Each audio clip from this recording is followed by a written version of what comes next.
శిల్పకళా వేదికలో చిరంజీవి మాట్లాడుతున్నారు. ఇప్పుడు లైవ్ చూద్దాం. హృదయపూర్వక నమస్కారాలు తెలియజేసుకుంటాను.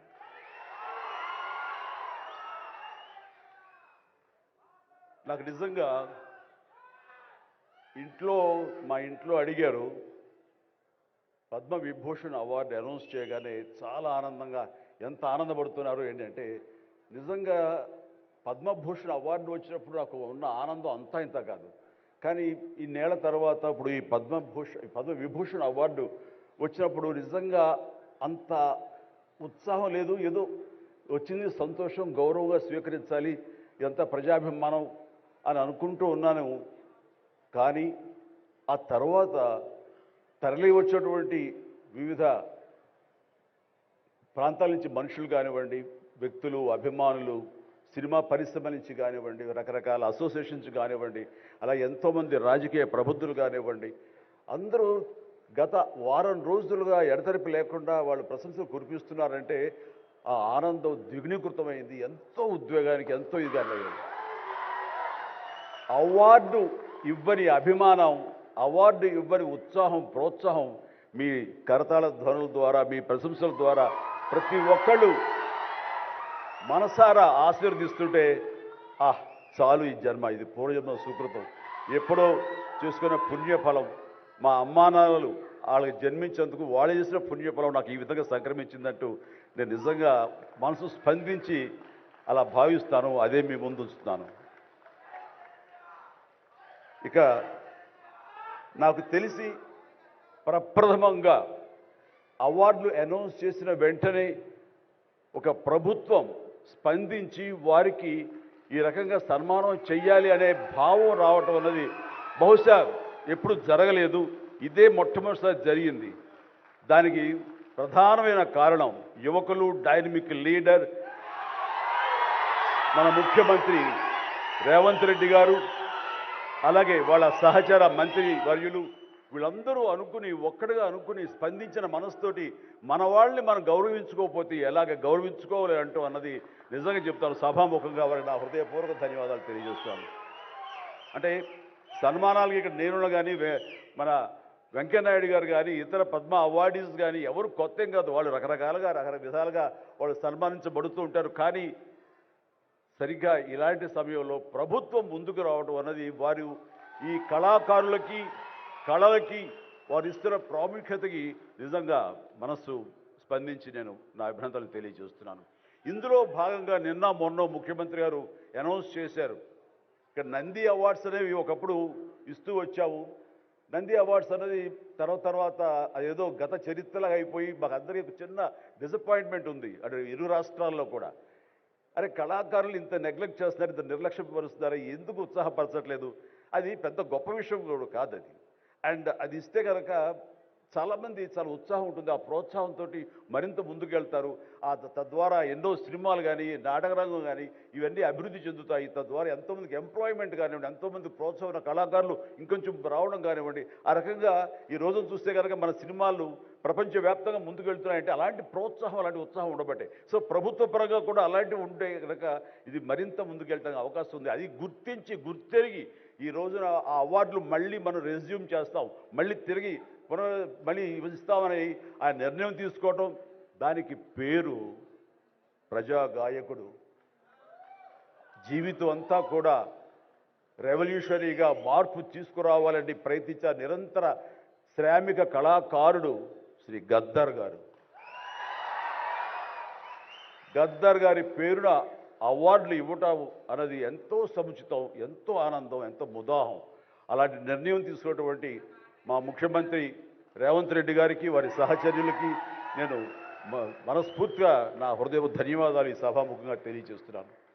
అండ్ ఇక్కడ నాకు ఈ అవార్డు రావడం ఆనందం, కానీ ఆనందం మరింతగా ఉండటానికి కారణం మేము చిన్నప్పటి నుంచి ఎంతో అభిమానించి ఆయన చూసుకుని ఇన్స్పైర్ అయ్యాం. వారే స్టూడెంట్ లీడర్గా ఉండి జయాంధ్ర కోసం అప్పట్లో స్టీల్ ప్లాంట్ కోసంగా ప్రయత్నం చేసినటువంటి వెంకయ్యనాయుడు గారు. ఆయన వైజాగ్ కాలేజీలో, యూనివర్సిటీలో ఆయన స్టూడెంట్గా ఉన్నప్పుడు ఆయన ఇచ్చిన పిలుపుకి ఎక్కడో నర్సాపురంలో ఉండే మేమందరం స్పందించి స్ట్రైక్ చేయడం అనేది జరిగింది. ఆ రోజు నుంచి కూడా మాకు ఒక లీడర్ లాగా మా నాయకుడిలాగా ఆయన మేము భావిస్తూ వచ్చి నన్ను అలాగలా మేము ఎదిగాం. ఆయన అప్పటి నుంచి అబ్జర్వ్ చేస్తూనే ఉన్నాను. ఆయన వాగ్ధాటికి నేను పెద్ద ఫ్యాన్ని. ఆయన మాట్లాడే మాటలు అలాగా నోరు వెళ్ళగట్టి చూస్తుంటాను. ఇప్పుడు కూడా అదే ఎదురు చూస్తాను. ఆయన ఎంత ఓపికగా మాట్లాడతారో తెలియదు, కానీ డెఫినెట్గా అలరిస్తారంటూ ఎలాంటి సందేహం లేదు.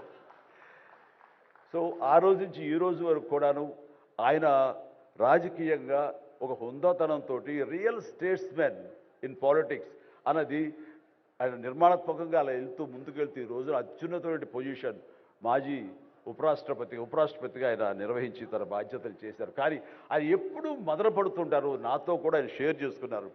రాజకీయాలు రాను రాను ఇలాగా దుర్భాషలతోటి వ్యక్తిగత విమర్శలతోటి ఇలా దిగజారిపోతున్నాయి చిరంజీవి గారు. ఇది కాదు, ఇది ఆ హుందాతనం ఉండాలి. ఉండి కూడా ఎన్ని సాధించాం మేము.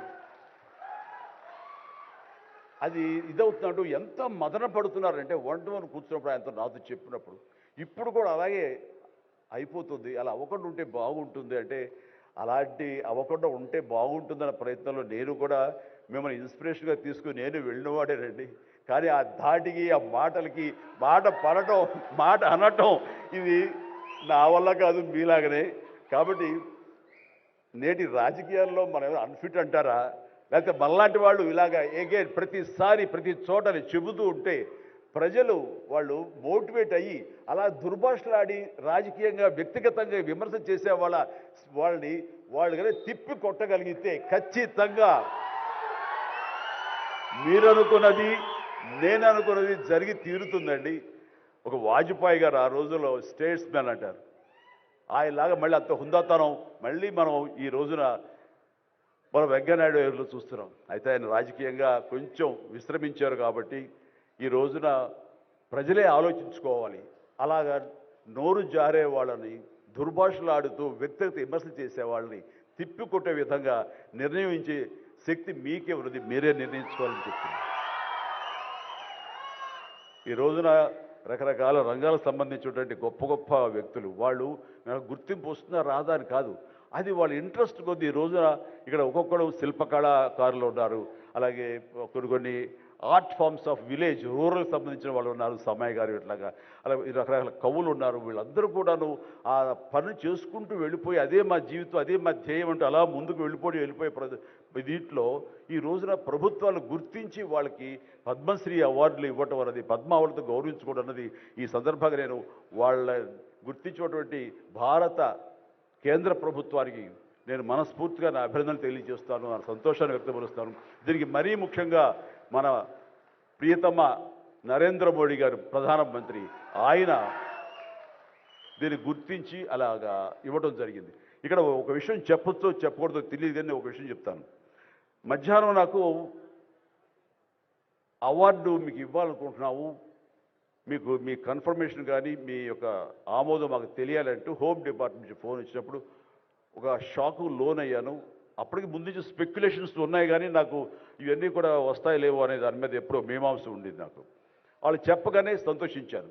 సో ఈవినింగ్ ఎన్నింటికి వస్తుందని వాళ్ళు 6-7 o'clock వస్తుంటే అప్పటి నుంచి అలా టీవీలు ముందు కూర్చున్నాను. సో కొంతసేపు చూసేసరికి రాలేదు వచ్చినాయి అని గబగబా నేను సర్దుకొని కూర్చుంటే ముందు పద్మశ్రీ అవార్డులు ఒక 34-36 వచ్చినాయి. ఆ తర్వాత నెక్స్ట్ మందే కదా అనుకుంటూ అందరూ సర్దుగా రెండు పిల్లలు గొడవ చేయకుండా కూర్చోండి రే ఇష్యూగా నా పేరు వస్తుంది అంటూ కూర్చాను. అరగంట అయింది రాలేదు, గంట అయింది రాలేదు, గంటన్నర అయింది. ఓరి బాబోయ్ ఏంటిది, ఏదైనా తిరిగి ఏమైనా మారుస్తారా, మనకి వచ్చే అవకాశం లేదని చిన్న మీమాంసలో ఉన్నారు. ఆ తర్వాత వచ్చిందనుకోండి, ఆ తర్వాత ఇదే డౌట్ నేను మన వెంకయ్యనాయుడు గారి ఇంటికి వెళ్ళి నేను ఆయన గౌరవంగా ఆయన సన్మానించుకున్నప్పుడు ఆయన ముందు చెబితే ఇదంతా కూడా నరేంద్ర మోడీ గారు ఒక ఆలోచన అండి. పద్మశ్రీ అవార్డులు చాలా బడుగు బలహీన వర్గాలకు సంబంధించినటువంటి చిన్న స్థాయి కళాకారులకు వచ్చింది. ఒకేసారి వెంకయ్యనాయుడు గారి పేరు, చిరంజీవి పేరు, పద్మ సుబ్రహ్మణ్యం పేరు, వైజయంతిమాల బాలి పేరు వస్తే కనుక అది సుస్పష్ట, అది ప్రముఖంగా వేసేస్తారు. అలా వేసినప్పుడు వీళ్ళ గురించి ఎవరు చెప్పుకుంటారు? కాబట్టి వీళ్ళ గురించి చెప్పుకోవాలి అంటే గంటన్నర టైం మధ్యలో గ్యాప్ ఇవ్వండి. గంటన్నర వరకు వాళ్ళ గురించి చర్చ జరుగుతుంది. వాళ్ళు ఎవరు అంటారు, ఇక్కడ సమ్మయ్య ఎవరు, ఆచార్య గారు ఎవరు, ఇలా పేర్లని చెప్పుకుంటూ వాళ్ళ గురించి ఆలోచిస్తారు, చర్చించుకుంటారు.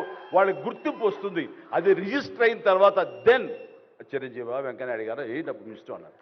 అది నిజంగా గొప్ప ఆలోచన, గొప్ప ఇది. వారి గురించి తెలుసుకున్న తర్వాత నాకు నరేంద్ర మోడీ గారి మీద గౌరవం మరింత పెరిగింది ఆయన ఆలోచించి.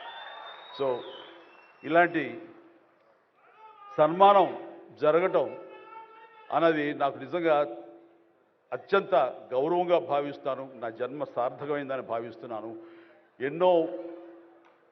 ఎన్నో కార్యక్రమాలు చేశాను. ఇది సినిమాల్లో రాణించిన కూడా సినిమాల్లో ఎంతో ప్రప్రథమ స్థానంలో ఎన్నో సంవత్సరాలు దశాబ్దాలుగా ఉండటమే కాకుండా ఆర్టిస్ట్కి సామాజిక బాధ్యత, సామాజికటువంటి సేవ చెయ్యాలి.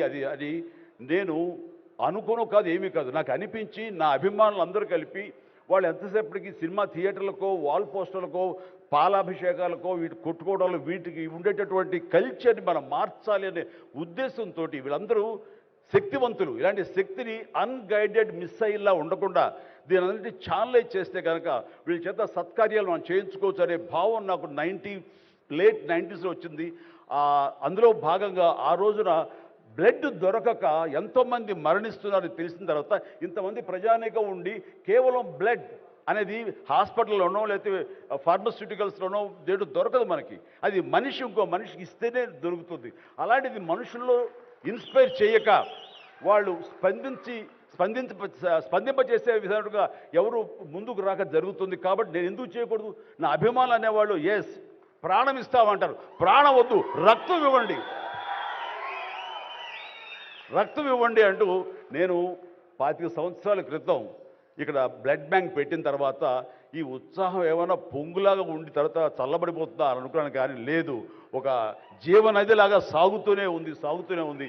ఈరోజు కూడా మీ అందరి ప్రభావంతో ఎక్కడ మంచి కార్యక్రమం కానీ పుట్టినరోజు కానీ శుభకార్యం చేయాలన్న ప్రతి ఒక్కరు రక్తదానం కోసం ముందుకు వస్తున్నారు, రక్తదానం ఇస్తున్నారు అంటే కనుక దానికి ప్రప్రథమంగా నడుం బిగించింది నేను, నా అభిమానులు చెప్పలో గర్వంగా ఉంది నాకు ఈ రోజుకి.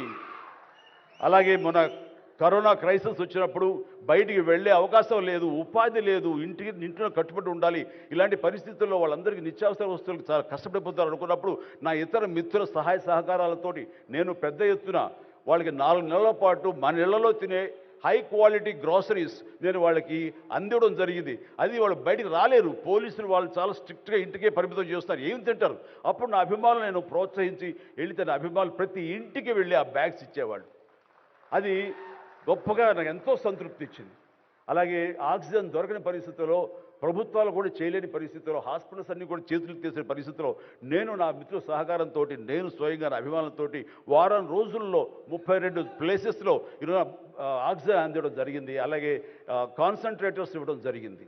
ఇవన్నీ కూడా ఏంటంటే చెయ్యాలనే తపనతోటి బహుశా ఇవన్నీ కూడాను నాకు ఈ రోజున ఈ అర్హత రావడానికి, ఈ అవార్డు రావడానికి నాకు దోహదపడిందేమో అనుకుంటున్నాను. భగవంతుడా ఇంకా నాకు ఈ శక్తి సామర్థ్యాలు ఇవ్వు, ఈ ఆలోచన ఇవ్వు. నేను అవార్డుల కోసం ఎదురు చూడను, అవార్డులు రావాలి కోరుకోను, లేకపోతే చాలు. వాళ్ళ గుండెలు ఉండే ప్రేమ కంటే ఏ అవార్డు పెద్దది కాదు. కాబట్టి ఇలాగా మిగతా జీవితం సినిమాలు చేస్తూనే ఉంటా, డ్యాన్సులు ఆడుతూనే ఉంటా, ఫైట్లు చేస్తూనే ఉంటా, మిమ్మల్ని అలరిస్తూనే ఉంటా. అలాగే ఈ సేవా కార్యక్రమాలు కొనసాగిస్తూనే ఉంటాను. ఇది మీకు చెబుతూ ఈ అవకాశం ఇచ్చినటువంటి తెలంగాణ రాష్ట్ర ప్రభుత్వానికి మరీ ముఖ్యంగా మా ముఖ్యమంత్రి గారికి, మా ఉప ముఖ్యమంత్రి భట్టి గారికి, అలాగే మా సినిమాటోగ్రఫీ మినిస్టర్ గారికి, మిగతా ఇతర మినిస్టర్స్ అందరికీ నా హృదయపూర్వక ధన్యవాదాలు తెలియజేస్తూ థ్యాంక్ యూ సో మచ్. జై హింద్.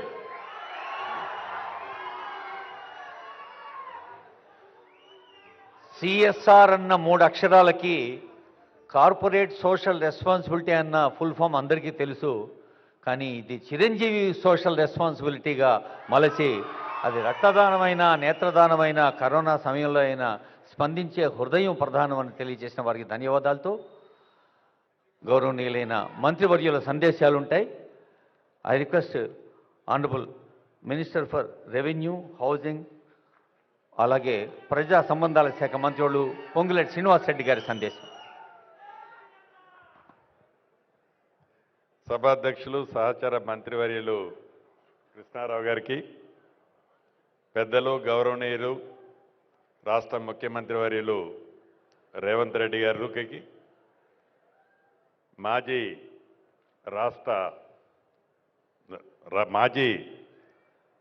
ఉపరాష్ట్రపతి గారికి వెంకయ్యనాయుడు గారికి, అదే రకంగా మెగాస్టార్ చిరంజీవి గారికి, ఉప ముఖ్యమంత్రి బట్టి విక్రమార్క గారికి, మా సహచార మంత్రివర్యులు కోమటిరెడ్డి వెంకటరెడ్డి గారికి, సిఎస్ గారికి, అధికారులకు, అదే రకంగా పద్మశ్రీ గ్రహీత తెలంగాణ రాష్ట్రంలో వివిధ కళల్లో సాధించిన 6 పెద్దలున్నారు.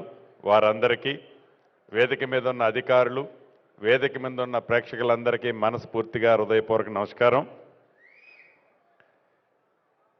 మొన్న కేంద్ర ప్రభుత్వం ఏదైతే పద్మ విభూషణ్ పెద్దలిద్దరికీ మన ప్రాంతం నుంచి తెలుగు వారికి వెంకయ్యనాయుడు గారికి, మెగాస్టార్ చిరంజీవి గారికి ఇచ్చారో, వ్యక్తిగతంగా నా తరపున, రాష్ట్ర ప్రభుత్వ తరపున వారికి అభినందనలు, కృతజ్ఞతలు తెలియజేసుకుంటున్నాను. వెంకయ్యనాయుడు గారి గురించి ఒక విషయం చెప్పాల్సిన అవసరం ఉంది. 16వ పార్లమెంటు సమావేశాల్లో వెంకయ్యనాయుడు గారు ఆనాడు కేంద్ర మంత్రివర్యులుగా ఉన్నారు. నేను సభ్యుడిగా ఎంపీగా ఉన్నాను.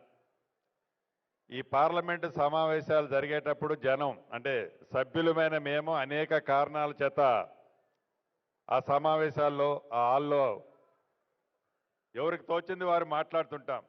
కానీ వెంకయ్యనాయుడు గారు మైక్ తీసుకున్నారు అంటే వారికి ఉన్న భాష మీద పొట్టు, అది ఏ భాష అన్నా కానివ్వండి, తెలుగు కానివ్వండి, హిందీ కానివ్వండి, ఇంగ్లీష్ కానివ్వండి, ఏ భాషలోనైనా ఆ సభని ప్రశాంతతలోకి తీసుకురావాలి అంటే వెంకయ్యనాయుడు గారు మైక్ తీసుకుంటేనే ప్రశాంతతగా వచ్చేది. అంత పెద్ద రాజకీయంగా కురువృద్ధులు అనేక ఒడిదొడుగులు చూసి ఏ వ్యక్తి అయినా ఉన్నతమైన స్థానాల్లో అధిరోహించాలని కోరుకుంటారో దాంట్లో వెంకయ్యనాయుడు గారు ఆ స్థానానికి పోయి వారు రిటైర్మెంట్ అయినట్టు అనుకుంటున్నాను. మనస్ఫూర్తిగా భగవంతుడు వారికి నిండా నూరేళ్లు ఉండే విధంగా భగవంతుడు దీవించాలని కోరుకుంటూ, అదే రకంగా చిరంజీవి గారు, నేను చిరంజీవి గారి ఫ్యాన్ని. నా చిన్నతనంలో వారిది ఏ సినిమా వచ్చానో కూడా తప్పకుండా చూసేవాడిని. చాలా అద్భుతంగా వారు సినిమా రంగంలోనే కాకుండా రాజకీయ రంగ ప్రవేశం చేసి కూడా వారు కూడా ఒక మైల్ స్టోన్ టచ్ చేశారు. అదే రకంగా సంఘానికి కావాల్సిన మంచి అంటే బ్లడ్ బ్యాంక్ లాంటి అనేక మంచి కార్యక్రమాలు చేపట్టి ప్రజలకి కూడా వారు ఎంతో ఉపయోగపడ్డారు. మనస్ఫూర్తిగా వారిని కూడా భగవంతుడు చల్లగా నిండా నూరేళ్లు ఉండే విధంగా దీవించాలని, పద్మశ్రీ గ్రహీతలు ఎవరైతే ఉన్నారో కళాకారులు, కవులు, వారిని కూడా ఆ భగవంతుడు మనస్ఫూర్తిగా చల్లగా నిండా నూరేళ్లు ఉండే విధంగా చూడాలని నా పక్షాన, ఈ రాష్ట్ర ప్రభుత్వ పక్షాన మనస్ఫూర్తిగా కోరుకుంటూ సెలవు తీసుకుంటున్నాను. Thank you. Thank you sir. గౌరవనీయులైన ముఖ్యమంత్రి గారు మాట్లాడేటప్పుడు ఒక అట్రాక్టివ్ ప్రకటన ఉంది. అదేమిటో అందరం ఆసక్తిగా ఎదురు చూస్తూ ఉన్నాం. ముఖ్యమంత్రి గారి సందేశంలో అంతర్భాగంగా ఉంటుంది ఆ ప్రకటన అని తెలియజేస్తూ ఐ రిక్వెస్ట్ శ్రీ కోమటిరెడ్డి వెంకటరెడ్డి గారు, honourable minister for roads, buildings and cinematography for his message.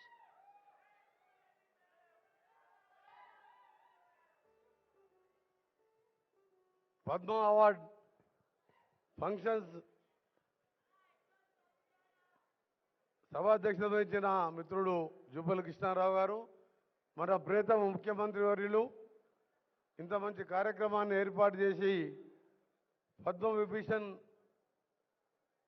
అవార్డులకు అలాగే పద్మ అవార్డులకు కార్యక్రమానికి ముఖ్య అతిథిగా విచ్చేసిన రేవంత్ రెడ్డి గారికి, నా సహచర మంత్రివర్యులు అలాగే గౌరవ ఉప ముఖ్యమంత్రి వర్యులు బట్టి విక్రమార్క గారు, పొంగులేటి శ్రీనివాసరెడ్డి గారికి, శాంతి కుమార్ చీఫ్ సెక్రటరీ గారికి, ముఖ్యంగా ఈరోజు తెలుగు జాతి, తెలుగు ప్రజలందరూ గర్వించే విధంగా పద్మ విభూషణ్ అవార్డులు అందుకుంటున్న గౌరవ మాజీ ఉపరాష్ట్రపతి వారు తెలుగుదనానికి, తెలుగు ఉట్టిపడే విధంగా మచ్చలేని రాజకీయ నాయకునిగా ఉపరాష్ట్రపతిగా పనిచేసిన గౌరవ వెంకయ్య నాయుడు గారికి నా పక్షాన తెలంగాణ ప్రజల పక్షాన తెలుగు ప్రజల పక్షాన వారికి శుభాకాంక్షలు తెలియజేసుకుంటూ అలాగే నేను నచ్చే నాయకుడు నా అభిమాన సినిమా హీరో మెగాస్టార్ అంటే నాకు సినిమాలు అంటే బాగా ఇష్టం కాబట్టి చిన్నప్పటికెళ్ళి చిరంజీవి గారు ప్రతి సినిమా చూస్తూ ఈరోజు వారు పద్మవిభూషణ్ అవార్డు తీసుకున్నప్పుడు వారి సత్కారంలో నేను పాల్గొనడం నిజంగా నా అదృష్టంగా భావిస్తూ చిరంజీవి గారి నుంచి వారు ఒక నటుడే కాదు బ్లడ్ బ్యాంక్ లాంటిది ఒక సంస్థను స్థాపించి లక్షలాది మందికి ప్రాణదానం చేసిన ఒక మంచి నాయకుడు మంచి యాక్టరే కాదు ఒక మానవతావాది వారికి కూడా శుభాకాంక్షలు తెలియజేసుకుంటూ వెంకయ్య నాయుడు గారి గురించి నాలాంటి వారు మాట్లాడితే చాలా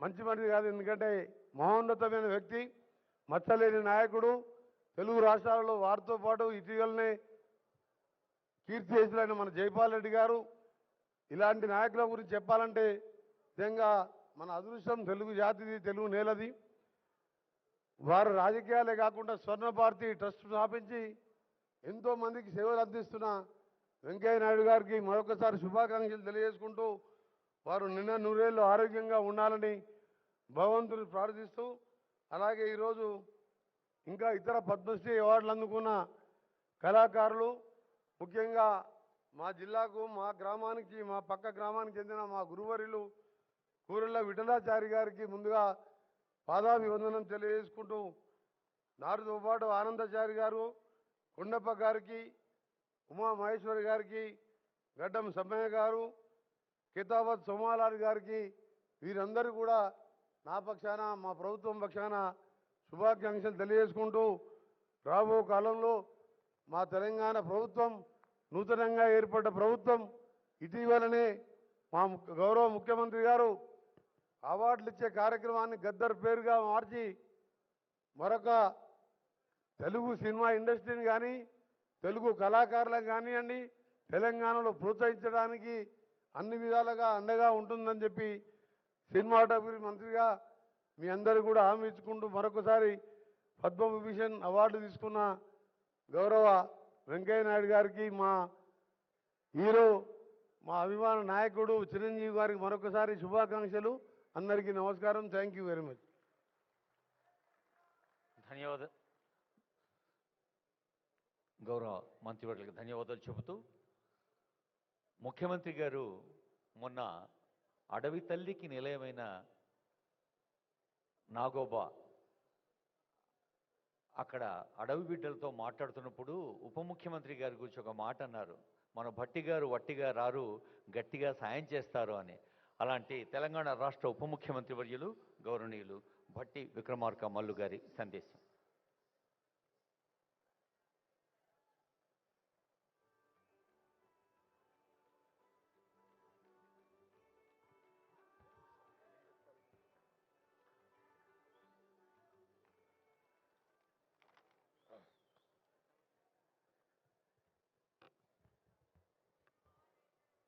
సభాధ్యక్షులు సోదరులు రాష్ట్ర మంత్రివర్యులు శ్రీ జూపల్లి కృష్ణారావు గారికి, రాష్ట్ర ముఖ్యమంత్రి వర్యులు శ్రీ రేవంత్ రెడ్డి గారికి, పద్మవిభూషణ్ అవార్డు గ్రహీతలు పెద్దలు శ్రీ గౌరవ వెంకయ్య నాయుడు గారికి, అట్లాగే మరో పద్మవిభూషణ్ అవార్డు గ్రహీతలు పెద్దలు శ్రీ చిరంజీవి గారికి, నాతోటి మంత్రివర్గ సహచర మిత్రులు శ్రీ కోమటిరెడ్డి వెంకటరెడ్డి గారికి, అట్లాగే మరొక మంత్రివర్గ సహచరులు శ్రీ పొంగులేటి శ్రీనివాసరెడ్డి గారికి, రాష్ట్ర ప్రభుత్వ సలహాదారులు శ్రీ వేం నరేందర్ రెడ్డి గారికి, పద్మశ్రీ అవార్డు గ్రహీతలు శ్రీ వేలు ఆనందాచారి గారికి, శ్రీ దాసరి కొండప్ప గారికి, శ్రీమతి ఉమామహేశ్వరి గారికి, శ్రీ గడ్డం సమ్మయ్య గారికి, శ్రీ సోమలాల్ గారికి, శ్రీ కూరేళ్ల విఠలాచార్య గారికి, అట్లాగే వేదిక మీద ఉన్నటువంటి మా చీఫ్ సెక్రటరీ శాంతి కుమార్ గారికి, ఇతర ఉన్నతాధికారులకి, కార్యక్రమానికి ఇచ్చేసినటువంటి ఇతర సహచర మిత్రులకి, పెద్దలందరికీ కూడా ముందుగా నా హృదయపూర్వకమైనటువంటి నమస్కారాలు. పద్మ అవార్డు గ్రహీతలందరికీ కూడా రాష్ట్ర ప్రభుత్వం నుంచి అభినందనలు తెలియజేయటమే కాకుండా తెలుగువారికి ఇంతమందికి భారతదేశం గర్వించదగేటువంటి అవార్డులు పొందటం అనేది ఈ రాష్ట్రానికి గర్వకారణంగా రాష్ట్ర ప్రభుత్వం భావించి ఈరోజు వారిని గౌరవించుకునేటువంటి కార్యక్రమాన్ని రాష్ట్ర ప్రభుత్వం నుంచి ఏర్పాటు చేయడం జరిగింది. పద్మశ్రీ అవార్డులు పొందినటువంటి వాళ్ళందరూ కూడా ఎక్కడో మారుమూల ప్రాంతాల్లో గుర్తించబడినటువంటి ఆయా ప్రాంతాల్లో ఉన్నటువంటి వాళ్ళని గుర్తించి గౌరవించి ఈ అవార్డులు ఇవ్వటం అనేదాన్ని రాష్ట్ర ప్రభుత్వం నుంచి సంపూర్ణంగా అభినందించడమే కాకుండా ఆనందాన్ని కూడా వ్యక్తపరుస్తూ ఉన్నాం. వారందరి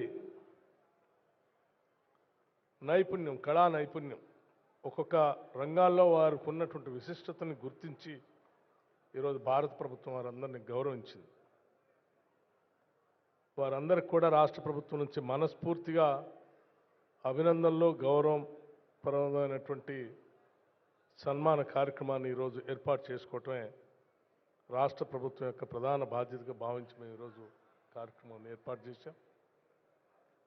సరే, పద్మవిభూషణ్కి సంబంధించి వేదిక మీద ఉన్నటువంటి ఇద్దరు పెద్దలు కూడా 2 రంగాల్లో వారు పిన్నకల్ అంటే ఉన్నత స్థాయికి చేరినటువంటి గొప్పవాళ్ళు భారతదేశానికి సంబంధించినంతవరకు. వెంకయ్యనాయుడు గారు విద్యార్థి దశ నుంచే నాయకత్వ లక్షణాలను పుణికిపుచ్చుకొని ఉద్యమకారుడిగా నుంచి ఒక పరిణితి చెందినటువంటి రాజనీతిజ్ఞుడిగా ఈ దేశంలో ఎదిగినటువంటి ఒక గొప్ప రాజకీయ నాయకుడు ఆయన. వారి మాటలు వింటూ, వారి యాస ప్రాస వింటూ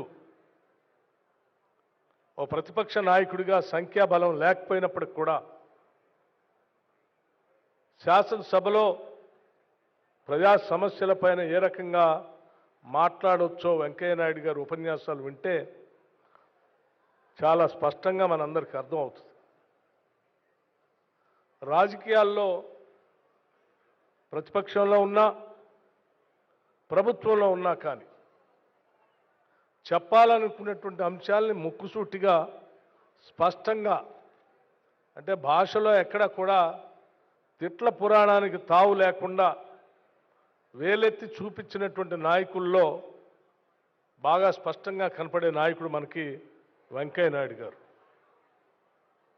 వారు ఇక్కడ శాసనసభలో కానీ, లేకపోతే పార్లమెంట్లో రాజ్యసభలో కానీ, లేకపోతే సభా నిర్వహణలో కానీ, ఉపరాష్ట్రపతిగా రాజ్యసభని నడిపించేటువంటి కార్యక్రమంలో కానీ రాజకీయాలకు అతీతంగానే వారు నడిపినటువంటి హుందాతనం నిజంగా మనందరికీ, మా అందరికీ ఆదర్శవంతంగా ఉంటుంది, ఉండాలని కూడా నేను బలంగా కోరుకునేటువంటి వ్యక్తిగా శ్రీ వెంకయ్య నాయుడు గారికి పద్మ విభూషణ్ రావటం అనేది మేమందరం చాలా సంతోషించినటువంటి విషయంగా ఈ సందర్భంగా రాష్ట్ర ప్రభుత్వం నుంచి మనం చేయదలుచుకున్నాం.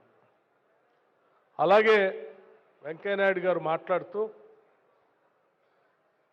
నేను రిటైర్డే కానీ టైర్డ్ కాలేదని చెప్పారు. I'm retired but not tired అన్నారు. అంటే నిజంగా వారి విజ్ఞానం, ముఖ్యంగా ప్రజాస్వామ్య దేశంలో రాజకీయ పార్టీలు ఏ రకంగా ఉండాలి అని చెప్పే దాంట్లో వారి నుంచి చాలా అంశాలు నేర్చుకోవాల్సినటువంటి అవసరం ఉందని భావిస్తూ ఉన్నాను నేను. అట్లాగే చిరంజీవి గారి గురించి ఎంత చెప్పినా తక్కువే. సినిమా రంగంలో ఎటువంటి బ్యాక్గ్రౌండ్ లేకుండా వారు ఇంత ఉన్నత స్థాయిని, ఒక మెగాస్టార్ స్థాయికి ఎదగటం అనేది స్వయం కృషితో ఎవరైనా సాధించాలి అనేటువంటి పట్టుదల ఉంటే నాలాగా సాధించవచ్చు అని చెప్పి వారు మనందరికీ ఇన్స్పిరేషన్ ఇచ్చినటువంటి ఒక గొప్ప కథానాయకుడు. సరే, చాలామంది కథానాయకుడిగా సినిమా రంగంలో ప్రవేశించి కథానాయకులుగా ఉంటారు.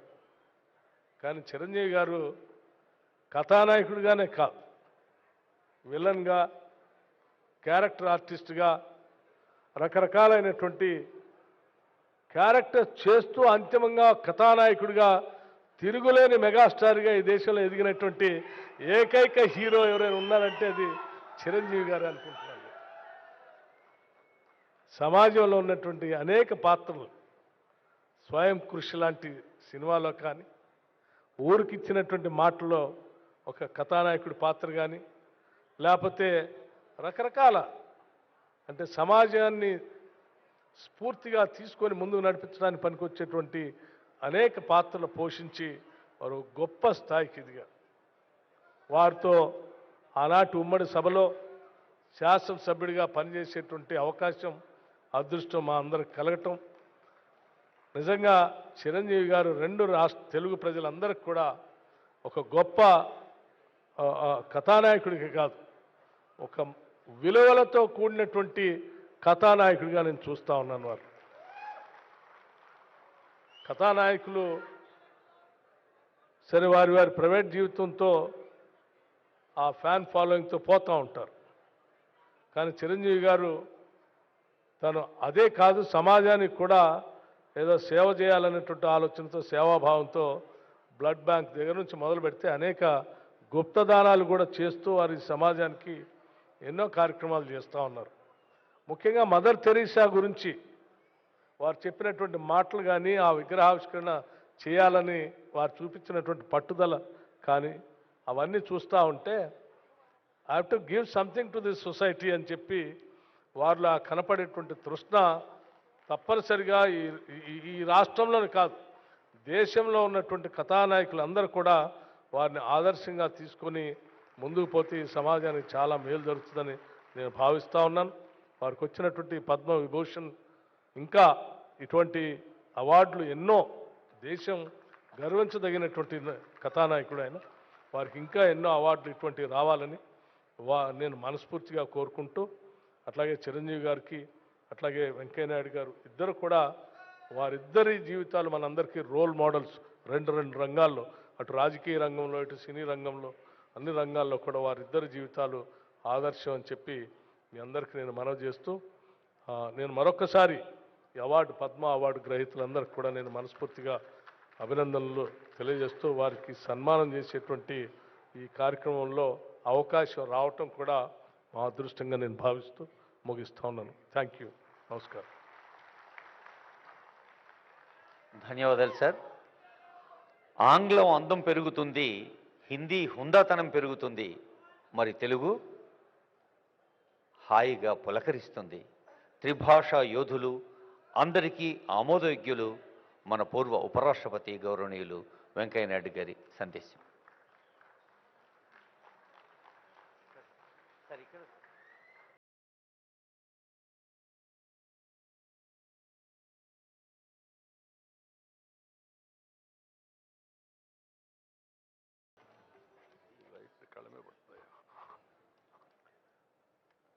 రాష్ట్ర ముఖ్యమంత్రి వర్యులు మిత్రులు శ్రీ రేవంత్ రెడ్డి గారు, ఉప ముఖ్యమంత్రి బట్టి విక్రమార్క గారు, శ్రీ కృష్ణారావు గారు, అలాగే ఇతర మంత్రివర్యులు ఈరోజు నాతో పాటు పద్మ విభూషణ్ అందుకున్నట్టు యొక్క మనందరికీ ఇష్టమైన సినిమా కథానాయకుడు అయిన యొక్క చిరంజీవి గారు, అలాగే తెలంగాణ నుంచి పద్మ అవార్డులు వచ్చినట్టు మిత్రుల కాస్త ప్రశాంతంగా ఉండే సమయం కూడా తక్కువ ఉంది. పద్మ అవార్డులు వచ్చినట్టు యొక్క పెద్దలు వివిధ రంగాల్లో వాళ్ళ ప్రతిభను గుర్తించి ఈరోజు పద్మ అవార్డు వాళ్ళకు వచ్చింది. నేను ముఖ్యంగా అవార్డులు సన్మానాలు అవి పెద్దగా జీవితంలో తీసుకోను కూడా. కానీ ప్రధానమంత్రి గారు ఈ పద్మ అవార్డు ఈ స్థాయిలో మీకు ఇస్తున్నామని చెప్పిన తర్వాత నేను ఆయన మీద గౌరవంతో కాదనలేకపోయాను. ఒక సామాన్య రైతు కుటుంబంలో పుట్టి 4 కిలోమీటర్లు నడిచి స్కూలుకు వెళ్ళి తెలుగు మీడియంలో చదువుకొని అంచెలంచెలుగా ఆ స్థాయికి వెళ్ళిన నాకు కేంద్ర ప్రభుత్వం ఆ గౌరవాన్ని ఇచ్చింది అవుతుందో దానికి నేను కేంద్ర ప్రభుత్వానికి ధన్యవాదాలు చెప్తున్నా. వినమ్రంగా ఆ అవార్డుని స్వీకరిస్తున్నానని చెప్పాను ఆ రోజు. ఈరోజు రాష్ట్ర ముఖ్యమంత్రి శ్రీ రేవంత్ రెడ్డి గారిని నేను అభినందిస్తున్నాను. ఎందుకంటే ఒక మంచి ప్రతిభ ఉన్న వ్యక్తులను గుర్తించి కేంద్రం వాళ్ళకి పద్మ పురస్కారాలు ఇవ్వడం ఒక ఎత్తు అయితే, అలాంటి పురస్కారాలు అందుకున్న వారిని, మన తెలుగు వారిని ఈ రాష్ట్రంలో పిలిచి సన్మానించాలని చెప్పని అనుకోవడం అవుతుందో ఇది మంచి సాంప్రదాయం అని చెప్పని నేను భావిస్తున్నా. సాంప్రదాయానికి నాంది పలికిన రేవంత్ రెడ్డి గారిని హృదయపూర్వకంగా అభినందిస్తున్నా. నాకన్నా చిన్నవాడు కాబట్టి ఆశీర్వదిస్తున్నాను. శ్రీ రేవంత్ రెడ్డి నాకు చిన్నప్పటి నుంచి తెలుసు. చైతన్యశీలి, ఉత్సాహవంతుడైన యువకుడు. అలాంటి వారికి రాష్ట్ర ముఖ్యమంత్రిగా అవకాశం వచ్చింది. ఆయన హయాంలో మరిన్ని మంచి పనులు జరగాలని, తెలంగాణ యొక్క సర్వతోముఖ అభివృద్ధికి ఆయన పూర్తిగా కృషి చేస్తారని నమ్మకం నాకుంది. దానికి ప్రజల యొక్క ఆశీస్సులు కూడా ఉంటాయని చెప్పని నేను భావిస్తూ ఉన్నాను. ఈరోజు ఈ పద్మ అవార్డులు ఇచ్చిన వాళ్ళని మీరు గమనించండి. మనం చిన్నప్పటి నుంచి చూస్తూ ఉన్నాం పద్మ అవార్డులు. కానీ ఇలాంటి పరిస్థితి ఇంతకుముందు పెద్దగా రాలా మనకి. పద్మ విభూషణ్ వచ్చిన వాళ్ళ గురించి నేను మాట్లాడడం లేదు. పద్మ అవార్డులు వచ్చిన వాళ్ళు ఎవరుతున్నారో వాళ్ళ గురించి. ఎందుకంటే మట్టిలో మాణిక్యాలను ఆ వాసన పట్టి గుర్తించి బయటకు తీసినట్టుగా ఈ మహానుభావులను, మహా వ్యక్తులను కేంద్ర ప్రభుత్వం నరేంద్ర మోడీ గారు వారికి గుర్తించి పద్మ అవార్డు ఇవ్వడం ఒక కొత్త సాంప్రదాయం. ఏంటంటే రికగ్నైజింగ్ ది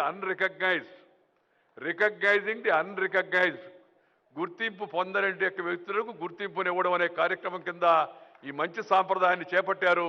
వారికి కూడా నేను శుభాకాంక్షలు అందజేస్తూ ఉన్నాను. నా తోటి మిత్రుడు, ప్రేమపాత్రుడు శ్రీ చిరంజీవి గారికి పద్మ విభూషణ్ లభించినందుకు నాకు ఎంతో సంతోషంగా ఉంది. ఎందుకంటే నేను ఎప్పుడు ఆయన నటనా సామర్థ్యాన్ని గురించి, ప్రతిభను గురించి చెప్తూ ఉంటాను. గతంలో కూడా చెప్పాను, మీ సౌకర్యార్థం మళ్ళా కూడా చెప్తూ ఉన్నాను. తెలుగు కళామ తల్లికి 2 కళ్ళు స్వర్గీయ నందమూరి తారక రామారావు గారు, అలాగే అక్కినేని నాగేశ్వరరావు గారు. తెలుగు కళామ తల్లికి 2 కళ్ళు స్వర్గీయ నందమూరి తారక రామారావు గారు, అక్కినేని నాగేశ్వరరావు గారు అయితే 3వ కన్ను శ్రీ చిరంజీవి గారని చెప్పని సందర్భంగా నేను మనం చేస్తా ఉన్నాను. ఈ విషయం నేను ఇవాళ చెప్పడం లేదు, ఆయనకు అవార్డు లభించింది కాబట్టి అని. చాలా కాలం కింద విజయవాడలో ఈ విషయాన్ని చెప్పాను. ఎందుకంటే ఆయనలో ఉన్న ప్రతిభను నేను గుర్తించాను కాబట్టి, నాకు నచ్చింది కాబట్టి, జనం మెచ్చింది కాబట్టి ఆ విషయాన్ని చెప్పడం జరిగింది. ఎందుకంటే మరి తన నటనా కౌశల్యం ద్వారా ప్రజానికాన్ని రంజింప చేయడం, దానికోసం నిరంతరం శ్రమిస్తూ ఉండడం ఒక ఎత్తు అయితే, ఆ నటనలో కొన్ని ప్రమాణాలు పాటించి అసభ్యతకు, అశ్లీలతకు, హింసకు పెద్దగా తావివ్వకుండా నటన కొనసాగించడం అవుతుందో చిన్న విషయం కాదు. ఆ విషయంలో చిరంజీవి గారిని ఇతరులు కూడా ఆదర్శంగా తీసుకోవాల్సిన అవసరం ఎంతో ఉంది. రెండవది, మన యొక్క ప్రజా జీవనంలో ఉన్న వాళ్ళందరూ భారతీయ సంస్కృతిని పాటించి share and care is the core of Indian philosophy. ఆది కాలం నుంచి, వేదకాలం నుంచి, పుణ్యకాలం నుంచి, పురాణ కాలం నుంచి మన పూర్వీకులు అనుభవించి రంగరించి మనకు మేళవించి మనకు అందించిన వారసత్వం అయితే ఉందా భారతీయత, నువ్వు పెంచుకో, ఇతరులతో పంచుకో, పెంచుకో, పంచుకో. ఈ షేర్ అండ్ కేర్ అనేది మన పెద్దలు మనకు అందించినట్టు పెద్ద గొప్ప నానుడి. దాన్ని వారు జీవితంలో ఆచరిస్తూ పెద్ద నటుడుగా పేరు వచ్చినా, రాజకీయాల్లో అవకాశం వచ్చి పైకి వెళ్ళినా, మరి కింద జనానికి, సామాన్య జనానికి మేలు చేయాలనే ఉద్దేశంతో ఆ బ్లడ్ బ్యాంక్ కార్యక్రమాన్ని చేపట్టి దాన్ని కరోనా సమయం ఆ తర్వాత కూడా నిరంతరం కొనసాగించడం అవుతుందో ఇది చాలా చాలా అభినందించిన విషయం అని మీ అందరూ కూడా నేను మనం చేస్తున్నాను.